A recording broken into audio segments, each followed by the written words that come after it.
Well, hello everyone. I'm so glad to see a standing room only crowd. Monetization brings people out. My name is Troy Dreyer. I'm Senior Associate Editor for StreamingMedia.com, and I'm very pleased to be hosting this panel entitled Monetization in the Multiscreen Universe. We have 4 people on our panel today. It might be a little different than what your guide said. We've had some switches, some additions, some dropouts. We have representatives from Video Plaza, Channel 4, Rightster, and Freewheel. I'm going to start at the far end and have them do quick introductions, and then we'll dive into how to make money. We like making money. So can you guys hear me okay? Okay. Thanks for having us, indeed. Thanks to Streaming Media. I'm Franz Vermeulen. I work for Freewheel. I oversee all the commercial operations across our 3 lines of business. That is our advisory practice and our 2 technology solutions, which is video ad management called MRM, and RPM, which handles financial operations and order management on the front end of an ad serving and ad management process. Charlie? Hi, I'm Charlie Muirhead. I'm the founder and CEO of Rightster. Great to be here today. We started Rightster just over 2 years ago to simplify the problem of distributing and monetizing video content across different platforms, publishers, and partners. The company's grown to a couple hundred people in the last 2 years. We're based in 12 different cities worldwide, and we have about 100 people in software development, about 100 people in services, and all we do is build a managed service platform that's software powered, that uses best-in-class technologies like Freewheel and others, to make it simple and fast and flexible to take video content, distribute it to any platform you want, and monetize it. And we're a big distributor to YouTube. We're in the top 20 YouTube partners worldwide. And we work across sports, fashion, news, entertainment, and music. Hi, I'm Stephen Byrne. I'm Commercial Director for Video Plaza in the UK. So Video Plaza is the leading European sell-side platform for publishers and broadcasters. So we very much work with the major video publishers and gaming providers over here who have video advertising aspirations. And we align very much with them to help them get the most out of their advertising spend and make sure that they're delivering a great proposition to their partners and brands. And my role day to day is working with existing clients and helping them with their day-to-day challenges. So hopefully can share some use cases with some of our broadcasters and publishers. I'm Barry John. I work for Channel 4. I manage the inventory and ad operations team there, so that's the digital side of things, the ad serving across all of 4AD, UK TV, and all of the content that Channel 4 monetizes. Very good. Thanks, guys. Let's start out just by talking about the roadmap, about what different business models there are for monetization, give people an idea what is available to them. Charlie, do you want to kick us off and just talk about some different business models for creating revenue from online video? Yeah, sure. So we actually have spent a lot of time working with different clients in different monetization models, and one of the things we focused on in our Brights management platform was supporting several in one place. In sports, we do a lot of work around subscription revenues. So one of the clients we took live around December timeframe was the Australian Football League, and they have obviously a huge franchise in Australia, but a niche business internationally. And we launched a subscription service on their own site, so afltv.afl.com.au. People pay either for a single game, or they pay for a week, a month, or a season pass. Obviously it's a niche sport internationally. They have broadcast deals in each country, and then they carve out the direct consumer subscription business. So that's a great example, and it's a multi-million-dollar business for them. On the flip side, we distribute to YouTube, which is obviously becoming quite a crowded marketplace with multi-channel networks popping up all over the place. And in that context, we're helping people improve the performance of their YouTube channel, again, automating the distribution, but also selling the inventory there with a co-sale agreement with YouTube. So, we work across, subscriptions, ad sales on third-party platforms, and then for something like ITN, the news producer here in the UK, we distribute all the content from ITN to their own website under itn.co.uk and manage the ad sales and distribution there on their behalf. So really, we work across lots of different platforms, mostly short clip distribution and live streaming. We have less of a focus on long-form VOD, but there's more choices than ever available to people today. And I think there's going to be a lot of experimentation around business models. We just saw the likes of Twitter and Facebook and others, and I heard a rumor that Instagram's now going to start doing video, and there are lots and lots of new monetization models which are creating whole new points of consumption coming up, as well as the traditional ones. Mm-hmm. Somebody else? Give us some monetization models, Franz. Sure. Well, we primarily work with linear television programmers and their pay TV operator components, and then the third constituency that we really work with are what we call the digital pure plays. So that's like the AOLs of the world. So depending on kind of if you have a traditional television business or not, you're probably going to be experimenting with different mixes of advertising and or monetization models, which might include advertising. But a big trend that we're seeing in the U.S., and I think companies like Amazon are very interesting to watch.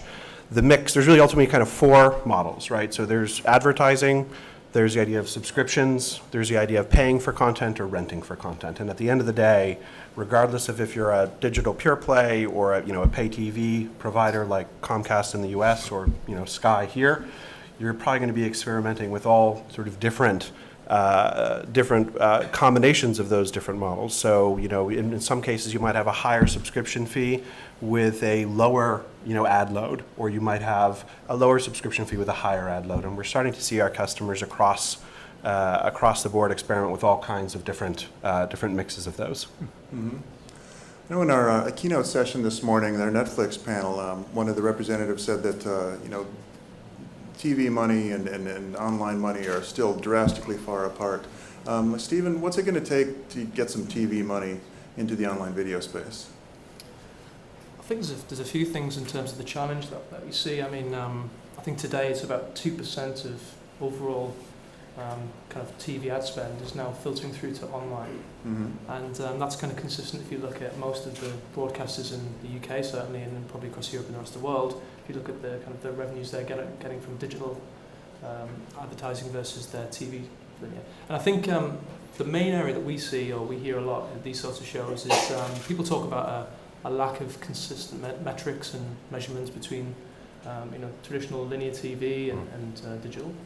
So there's the GRP or TRP, which is kind of now seen as the kind of paradigm for TV buyers, and that's not really a metric that we use in digital very often, although there's certain people who want to try and bring that across. You get the likes of Barb, who's just announced that they're going to stop doing online metrics as well, which but again that's a panel-based measurement system, which I don't know if the people in the room here are very familiar, but it's very much a small subsection of the population that's kind of extrapolated upwards, which is seen as very, very accurate and useful for TV. But in the online world, we're used to kind of very, very specific measurements down to the kind of the specific user of a screen rather than a household. So there's kind of there's problems there, I think, with metrics and consistency across the board. But I think that's going to improve. But I think there's other macro trends that we have to be aware of, like user behaviour. In online is very different to in front of TV, and so I think people are younger generations are kind of embracing the digital world a little bit more than perhaps the older generations are, and that provides different kind of challenges as well. So those are the key things. I think the other thing that is really important is agencies and representing the advertisers. They very much sit in siloed worlds. We feel at our side of the table. I don't know if you guys agree, but we see that. And so they're pretty much on a buying for mobile, buying for tablet, maybe buying for online, and they're breaking it up and kind of it's way they're trying to have it traded is very much by platform as opposed to by content or by audience, which we think is going to help shift the debate and help shift the money into online. So they don't see a screen as a screen. They're looking for mobile or. Yeah, and that's how they talk to their advertisers, and so that they start to think of the world in silos as well, and that comes back to the publisher to try and meet that demand. And I think we try and put the onus on the publishers to really sell one audience and to be able to understand who their audience is, so they can push the proposition back towards the advertiser and be able to, and they'll ultimately pay more for that if they know who the audience is. And what is the brand advertiser looking for that would help them be more comfortable putting their TV ad spend into online? What specifically do they want? I think they're after consistency of message. Some of the research you saw there is around the delivery of advertising to the user around the content. Obviously, from Channel 4's perspective, we feel that plays strongly into our strengths, i.e., we have a very strong brand around content. We invest heavily in content through linear, and essentially making that go further with digital is what we're all about. But we find that in a general sense, it's to come back to the previous question actually, is to drive more revenue into online. It's going to take scale, and at the moment we're not seeing, a comparative scale across digital as we are across linear. Linear still, in comparison, they're kind of 50 to 1 size of viewing versus linear to volt. And in a general sense, the revenue we see follows that. So we feel that advertisers' are understanding of digital is much greater now, and that in a general sense they're quite happy with that. They still silo their spend, as Stephen said. You've got digital, you've got linear, but at the same time, to reflect the consumption of the users and general time spent with each type of medium reflects the advertising spend in all the sense. Are they interested in the greater targeting and the granularity that digital offers? Some agencies are, some aren't. So for some, it's all about reach and scale. Some, it's all about the more digitally focused ones. Yes, absolutely. They're after the kind of levels of frequency capping, targeting, audience segmentation that you can do in digital for some of the more forward-thinking agencies. Others, it's just about purely hitting a trade deal and hitting a volume and a commitment. And the measurement is almost secondary to the amount that we're getting away. Certainly with the VOD, we find that in certain circumstances, it's quite difficult to measure the effectiveness because of the noise of all the other advertising that's going on. So it's a tricky job for us to convince advertisers, but we've spent the last 4 or 5 years justifying the spend in digital, and we're finding that that's beginning to pay off now. It's the spend parity with the time spent in the medium. Yeah, if I can chime in just a bit. Absolutely. Very much agree with Stephen. The currency debate is a big one. So measuring and the idea of sort of, hey, I'm going to buy a guaranteed demographic a la Barb or Nielsen, primarily in the U.S., is probably sort of the single most important thing holding us back. But to Barry's point, the amount of gross video viewing that's happening digitally, even across all I think Yumi's presentation was great. They showed some great statistics around usage. But for longer form content in particular, which has materially higher ad loads, I think we publish a report every quarter. It's available on our website. In this quarter, for the first half of 2013, we broke apart these idea of digital pure plays, the AOLs of the world, who have primarily a great increase in kind of gross video viewing, but they have comparatively very low ad loads. So when revenue is obviously based on ads and not gross video views. So I think that's one paradigm, in addition to the challenges around currency. And then last but not least, it's workflow. The television community and the buyers are very used to their workflows and sort of linear TV. Here you guys have Caria and MediaOcean as sort of the de facto standards for booking orders and invoicing and handling kind of the innards of it. The digital workflows between digital sellers and digital buyers are also somewhat well established. I would argue a little bit more messy. But if you're trying to cross a linear buyer and have that person understand the workflows of a digital sale, I think that is a big challenge in the industry. So we've actually partnered with MediaOcean in the US to actually pipe quality digital video supply directly into the systems, MediaOcean in this case, where TV buyers are already sort of researching and planning and executing and tracking the finances of what they've bought on TV. So now they can buy digital in the same system that they can buy TV. So that's one effort that we have underway in the US.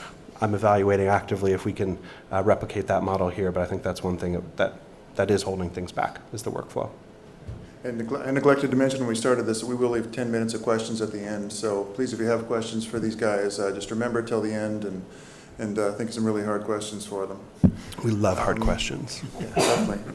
So Barry loves hard questions. YouTube has come up in this discussion already. It seems like in the online video world, they're so dominating. It's YouTube and it's everything else. For people trying to monetize their video, is YouTube this big essentially free site? Is it a friend, a foe? Stephen, how should people think about YouTube? Should they be using it?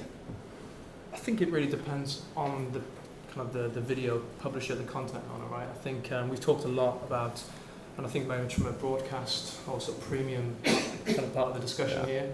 I think for a publisher or for somebody whose content may be deemed mid to long tail, in short form, I think YouTube is pretty much the only game in town. And I think you can work with Right Stir and companies similar to Right Stir and MCNs to kind of to build that strategy out as part of your business. And you hear people like Makers Studios and Machinima talk about this. They've built their businesses on the back of YouTube, which is a great thing for them. And YouTube has been fantastic for them to launch this whole new model in the market. But I think I would characterize them as a foe only in the sense that they are part of Google, right? And Google has a massive ad tech stack and a stack in all sorts of other areas. And so I think we've heard it in the marketplace. Publishers have said to us, kind of pretty much verbatim, that they don't want to be part of the Dark Star, and the Death Star, if you like. So it's kind of I think it's a challenge for some of the long-form premium publishers who have great content and want to drive audiences to their sites. They do see some kind of challenges in working with them, and that's to do with the sales strategy, who sells the content, who sells the advertising around it.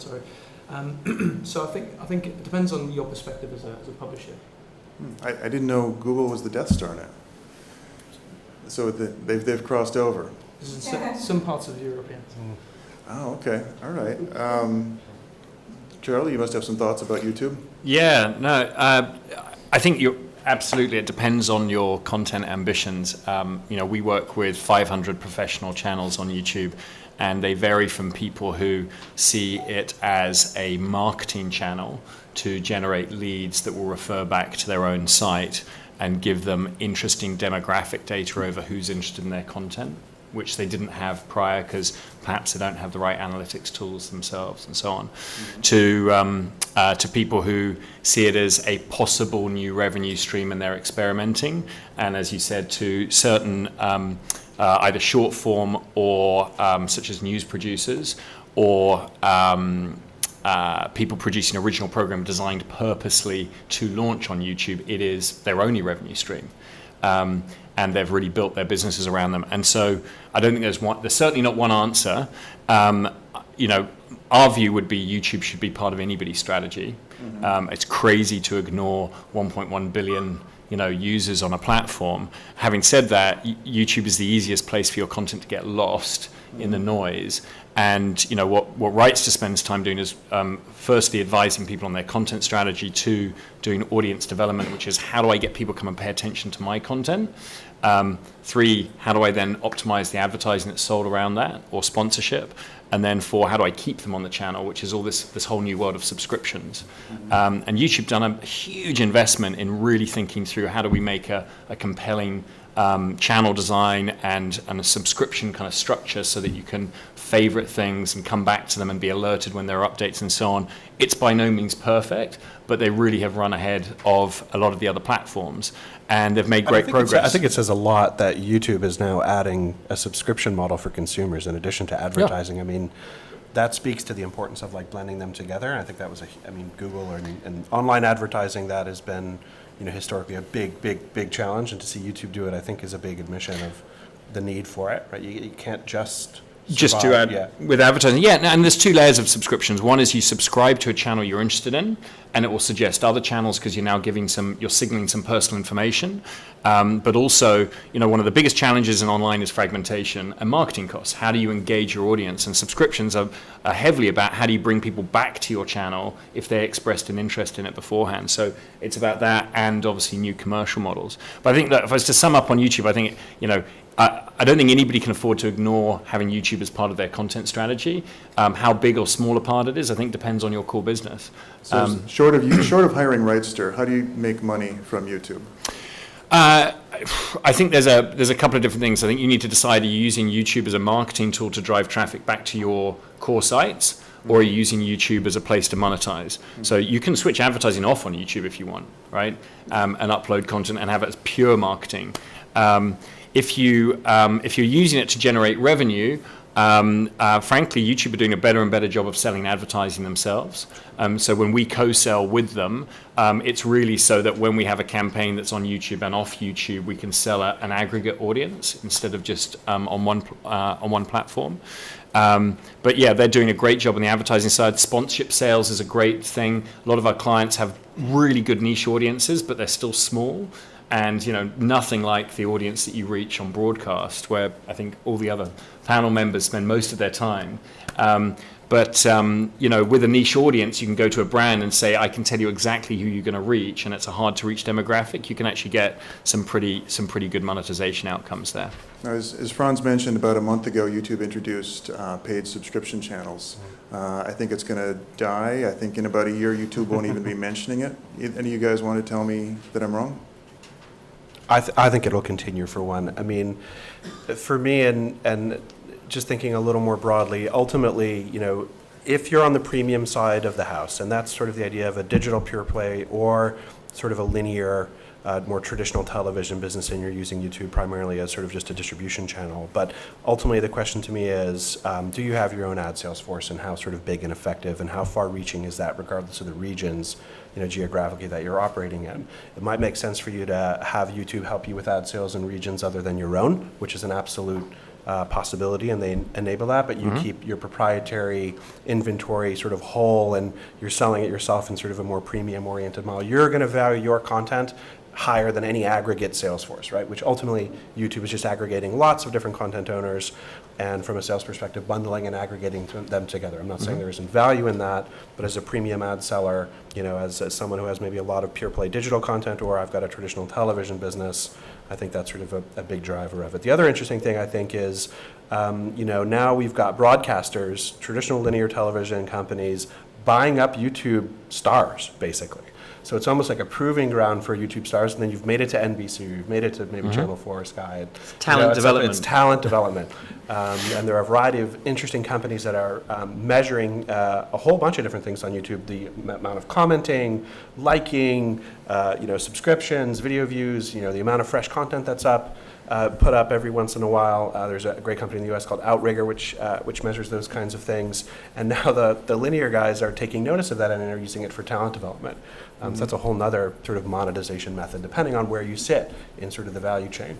Barry, is Channel 4 using YouTube for development? Channel 4 is already on YouTube, so we actively monetize the content, the long-form content with YouTube. We use it as a marketing channel and as a monetization. I think, to the question of their own subscription model, I think you shouldn't necessarily see it as a competitive play against, the 4Ds of this world or the ITV players. I think it's more against the Netflixes or the, your love films. So it's more against your premium type of content, long-form films. So it's their platform really to allow them to compete in that space, so against your iTunes, rather than necessarily against your ad-funded. It just completes the set of the digital proposition. But certainly our view is that, as Charlie said, you can't ignore a platform of the scale. The numbers are just staggering at how large they are. Have you guys looked into the paid subscriptions? So we have. We're not like ITV. We haven't launched an offering yet. The original incarnation of 4D was paid. Admittedly, that was about 4 years ago. It's a very different landscape, but we still bear the scars of that internally. But clearly different now. But I think our focus currently is on ad sales, and we feel that there's a lot of room to grow there for us. And we haven't yet focused on the subscription model, but that's not necessarily to say to rule it out. We've been talking about VOD so far, but on streamingmedia.com, I've been calling 2013 the year of live. We're just seeing live announcements every day, and live streaming is taking off, especially with concerts, sports. Stephen, how do people make money from live video? It's a really good question. I think it comes down to really having scale in your events to really make any kind of money out of it. And when I mean scale, I talk about audience and reach. I think otherwise it can be really a nice marketing activity to kind of market your show or your channel or whatever it might be. I think that it shouldn't be taken lightly. Really is the point, because we hear a lot of clients who want to look at live. They have a pretty well established business and they're looking at that. And I think when they think about the challenge, they think, well, we can just put a few pre-rolls around it and it'll be fine. And you're never going to make any money doing that way. It might be a way for the business to wash its face, to some extent. But I think really you need to look at it as a more holistic problem, which has bigger opportunities. So there's things like operational efficiencies that will come, operational challenges that will come from just being able to have somebody on standby pressing a red button going to ads, having somebody to make the call, do we cut back to the ad during the sports content, when do we do that, these are kind of operational challenges that no tech vendor can solve on their own. And I think there's that aspect, and I think it's also coming out with a pretty compelling commercial offer back to the advertiser to say, do you want to sponsor this show? Do you want to buy, what sales package? And being able to talk in the language that makes sense to them to buy, and having a volume of perceived audience to really make it a justifiable business case to get the ROI. So I think there is, but I think you need to have a big audience, and I think you need to have big ambitions to make it work. Mm-hmm. And I think if you use smaller events as a way to kind of limber up, I think that's a good approach. Is it important to turn your live video into VOD assets immediately? Do you get more viewers from VOD? I think that more and more time-shifted viewing behaviour is really taking off, and if you look at any metric, it will tell you that people like to watch content on their own terms, and I think it's important to sort of follow user behaviour in that regard, and to say, well, we want to make our content available when people want to watch it. So it could be PVR, it could be VOD, but the point is that not everybody's around all the time to watch the big World Cup event, or the Royal Wedding, or the Jubilee, or whatever it might be. Mm-hmm. Sure. Sorry, Barry? It's largely on the type of content. There are certain events that are driven by catch up, and therefore the timeliness of the VOD content is imperative. There are other kinds of content that is less important to have it there right away, and also it's device dependent at times. So seeing on platforms, the big screen sort of platforms, things like YouTube and UView, and also Samsung TV, we find that the timeliness of the delivery of the content is really important, and that drives a large percentage of the viewing is almost immediately post-linear to the ads. Charlie, thoughts on monetizing live? Yeah, so we have a fair bit of experience. We started out live streaming London Fashion Week, actually, here in the UK a few years back, and now we do New York Fashion Week and a number of the other fashion weeks around the world. We do thousands of sports events a year, and we did the Royal Wedding, and it's really hard. I think that TV still, broadcast TV still obviously has a vastly more efficient channel for reaching audiences at a kind of appointment to view content, and I think will do so for a long time. Where it really steps into its own is just going back to the something like the Royal Wedding. That was possible for ITN to deliver a commentated feed. To I think we delivered to 12 different countries, syndicated, and that was really valuable for a whole bunch of premium websites that just otherwise couldn't afford to have that content and weren't going to have it outside the UK. And there was a choice of like an atmospheric feed with no commentary or with the commentary and so on. But they had advertising in every few minutes, not during the I do moments. There was somebody in a back room pressing go ad, and the number of ads per break was varied. It's operationally complex and didn't really make, certainly not in the scheme of broadcast make any money. But it was a really good value-added thing to offer. On the flip side, the Australian Football League discussion I mentioned earlier, because that's a lesser-known sport in international markets, there's a very compelling direct-consumer offering there that is subscription revenue and generates a lot of money. So it's I think for content where in AFL only maybe 2 games a week would run on broadcast where somebody has taken the broadcast license, there's a ton of content that never made it to broadcast. And it's really valuable to the people that are the tribal fans of AFL in UK, America, and so on. So I think there's certainly a category now of content that doesn't get onto the satellite or broadcast networks where could be very, very lucrative. But I think we're certainly a long way off it being anything like the value of live events on TV. Okay. Do you want to kick in there? Or should I go on? Sure, why not? Okay. Yeah, so ultimately, technically, because I think this audience is a little more technical, and we're like the commercial guys, so I feel a bit bad. But technically, dynamic ad insertion into live IP streams across different devices is like for sure a big challenge. Not only do you need sort of the appropriate creative amounts, these guys are talking about having the right sort of production and producer be able to hit the button at the appropriate time, especially in a sporting event, and say, I need 90 seconds of ads. And that happens for every potential break, not in soccer so much, because I guess there's not a lot of advertising in soccer because you guys just keep going for 45 minutes straight and there's no ads. So for us in the U.S., where there's breaks in baseball every 10 minutes, every 5 minutes, a bit different. But managing and having the appropriate sort of consumer experience and managing really high spike events. We also did the wedding. We did the Olympics for NBC in the U.S., which was super high concurrent user counts, and managing sort of the request response time just from an ad server perspective is just as hard, well, maybe not just as intense, but technically requires a lot of bandwidth, just like it does for concurrencies across, the actual content delivery itself. And a million ad requests at the same time is different to VOD, because VOD naturally distributes over a time period. Right? That's right. But if you actually get a million requests at the same, okay, they're in the clear, it's not the I do moments, it's they're walking into the chapel, let's go with an ad break, and you take down your ad server. Right.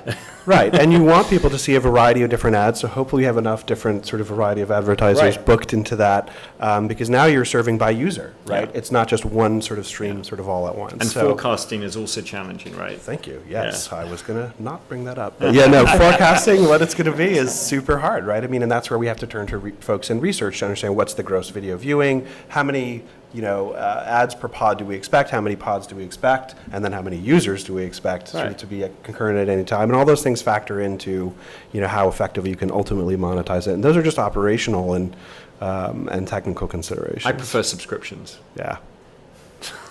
So the other big buzz area right now is connected TV, but it feels like it might be a little more hype than reality. Stephen, what's your thoughts on that? Is connected TV happening now, or is it happening 5 years from now? Well, it's when he said that 2013 is the year of live, I thought you were going to say 2013 is the year of connected TV, just like 2012 and 2011. It's. I think there's I'm being a bit glib, but I think that there's been some pretty big changes in the way that sort of the manufacturers are approaching things that actually may mean that it starts to audiences start to filter across, and from RC advertising starts to follow. And the one major one was the Samsung Smart Hub. The update in the new models being kind of front and center. When you switch on your TV, you're straight into the Smart Hub.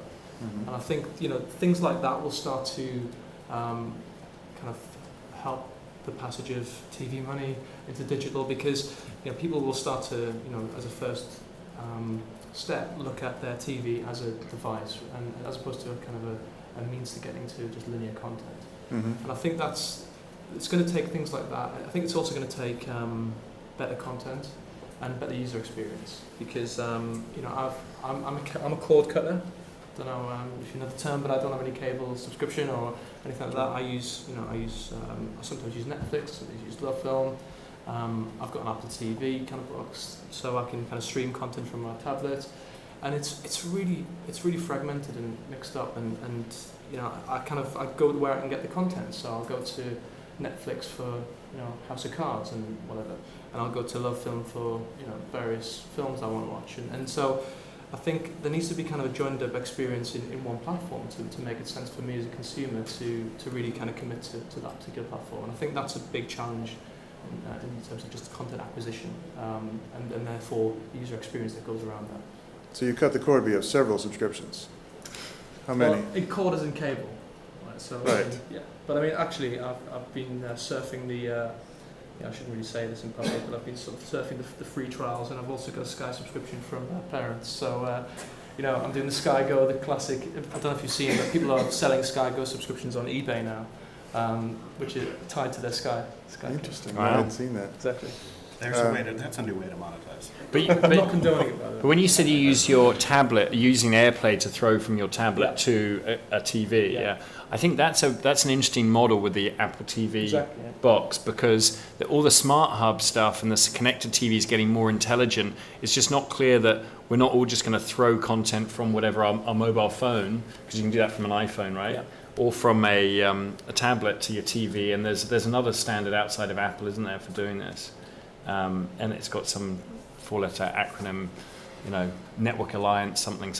Yes. But I think the it's kind of like the telcos when they said all the intelligence was going to be in the network, and then it ended up being at the edge, and the network wasn't intelligent. It's like, here, are we going to get to an environment where actually the intelligence and the EPG is your phone, and you've got HD content there, and actually then flick that and it runs on your TV, and the TV's actually not got the intelligence in it, it's just relaying content. It's a really horrible user experience, just in terms of the text input. Mm-hmm. I don't know if you've ever tried to, I go onto sometimes my my Samsung box drops and I have to resubscribe myself to all these various services, and the time it takes me to put in my username and password and get on and then reload and download the app, and it's just horrible. And whereas if you have that on your tablet, as you said, and just click it to the device, to the TV, it makes a lot more sense. I think also it's a bit of a mess to develop for, right? So you've got to develop for Samsung, for Panasonic, for Sony. Each have their own standard, each have their own code base, each have their own players, their own transcode for each platform. It gets expensive quickly, and fundamentally, certainly from our perspective, we don't develop for all platforms because we can't afford to do it because they don't pay back.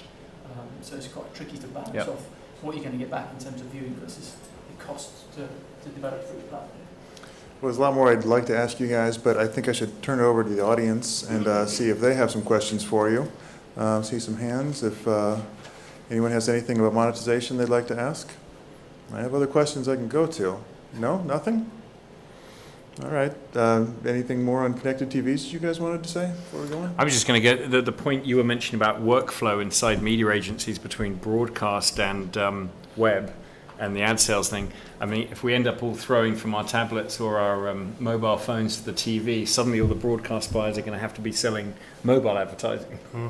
I mean, they kind of already do. Right. The connected, so again, in our research report, which actually breaks this down, we see virtually no video viewing coming from our customer base on the IT, like the internet connected TVs itself. That said, we do see a lot more from connected Xboxes. We see a tremendous amount from Roku, UView with you guys, which we help with. I think more strategically and sort of longer term, you're going to see folks like the major cable or pay TV providers. What's the future of the set-top box?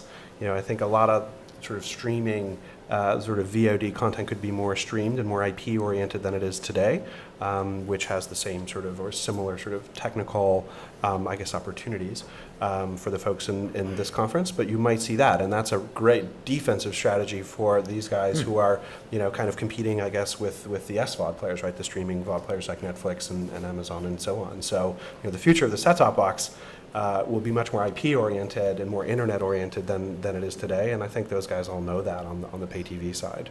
So that'll be their way to fight back. I just got my Skybox connected to the internet with on-demand, and it works. Yeah.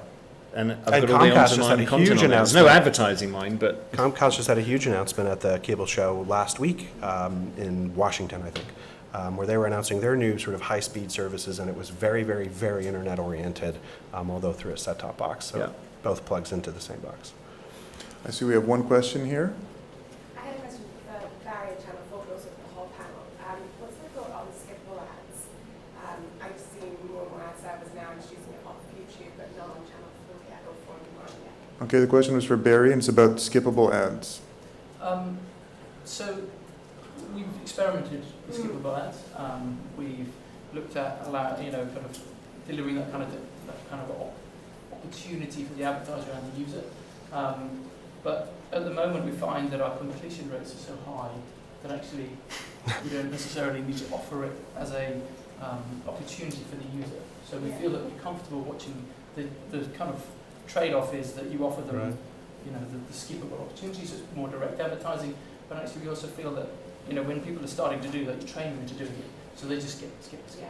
So you end up coming back to a point where actually you're serving them a forced view anyway, because they're skipping. If they want to skip, they're going to skip. If they're going to watch, they're going to watch.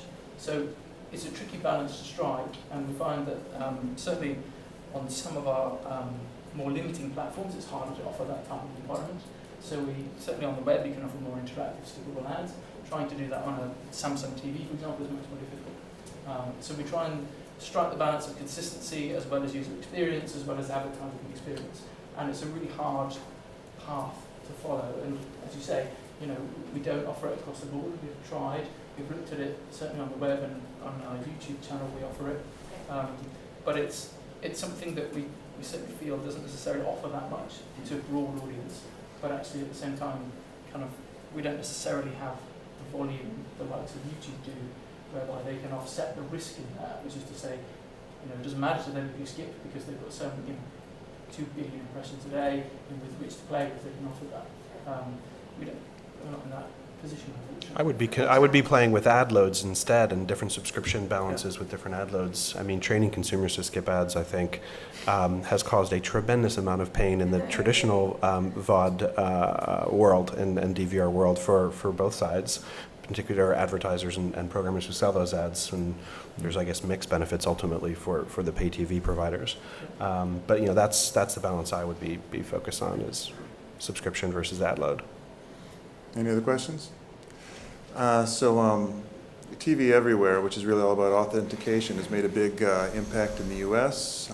With the major broadcasters well behind it, and now it looks like it's going to have an impact in the UK and Europe. Franz, so you're nodding your head. What's that going to mean on the Yeah, continent? so we've been working with the broad. I said 2011 was the year. I hope it. Well, let me explain TV Everywhere. I assume people. It's basically authentication. So I get to watch long form content from Discovery or Viacom or even a Channel 4, so long as I'm a pay TV subscriber in some way, shape, or form to whatever the local services that I have. And in the U.S. In 2011, it was all about kind of working with our programmers to understand what kind of commercial terms and operational sort of infrastructures did they need to work with the various cable companies to just kind of get it going. 2012, we started seeing a lot more viewing of long-form content, again, behind an authenticated wall. The Olympics this year, NBC, right, a sort of a traditional over-the-air broadcaster, you could only watch the Olympics streaming if you authenticated as a pay TV subscriber. So I think that was kind of the coming out party, so to speak, for TV Everywhere. But now it's definitely kind of coming into, people are figuring out how to operate it. We're starting to see sort of decent volumes through it. I've got a traditional television business that I kind of need to protect. I might have dual revenue streams from cable subscription and advertising. That's absolutely the way to go. On the other hand, if you're a digital pure play, you're not subject to, let's just say, the constraints that these large media companies have and how they need to work with each other between those dual revenue streams, either linearly or IP. But it's had a huge, finally, I should say, starting to have a much more significant impact in the U.S. And it sounds like that idea of authentication is, like you say, coming here. Mm-hmm. Anyone else? Yeah, but we're finding that on the Channel 4 side of things that audience selling is certainly the way forward. To kind of keep pace with linear TV type buying, to allow for the types of audience buy that linear advertisers are used to. So, your kind of ABC Ones, your, House Wife with Kids type audiences, which is where the linear buyers are expecting to be able to spend their money. And certainly the only way to offer that type of targeting on online is to get the user to authenticate and ultimately to declare who they are. So you need to be able to offer that type of functionality to your advertisers, but also you've got to give a compelling reason for the user to want to do that. Right. And you can do that in different ways. You can either hold the content back, you have a registration wall, or you can do it by offering additional services within that. So we're finding a blend of the two is the most successful method for us. And certainly at the moment we've got about 8.5 million registered users on 4D. It's providing us a springboard into the next level of targeting and allowing us to lead the linear buyers into VOD in a more accepting way for them, which is that they can buy those audiences they're familiar and comfortable with buying, and sort of kind of balancing off the lack of industry-wide measurement, which you mentioned earlier, and filling in the gap between buyers of this world can start to measure uniformly across all providers and allow a genuine view of the online universe, which is what is on the way, but not here yet. Well, that's our time. I hope we've given you some thoughts on how to make money from online video. And if you have any specific questions, come up and talk to our panelists, and please give them a round of applause.